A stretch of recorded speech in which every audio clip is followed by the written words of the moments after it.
Bun venit în lumea plină de posibilități nelimitate cu proiectul Stairs Up. Prieteni, vă așteptăm cu drag! Dezvoltați-vă afacerea pe platforma noastră de publicitate. Aici veți avea succesul garantat și creșterea asigurată. Nu aveți abilități de programare?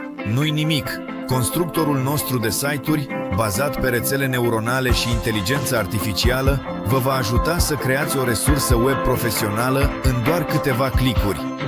Automatizarea completă a afacerii Dvesia este acum posibilă datorită botului nostru Telegram. Acesta este asistentul tău de încredere în gestionare, oferind partenerilor noștri un set complet de instrumente pentru a conduce o afacere de succes. Suportul nostru tehnic rapid și garantat este întotdeauna disponibil pentru a vă ajuta în orice situație.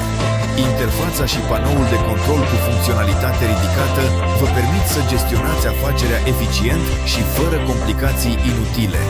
Apreciezăm siguranța ta. Prin urmare, vă propunem un sistem de autentificare sigur și eficient pentru tine.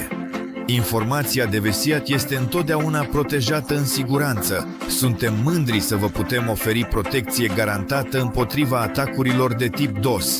Siguranța ta este cea mai importantă pentru noi. Materialele noastre de instruire sunt disponibile pentru toată lumea.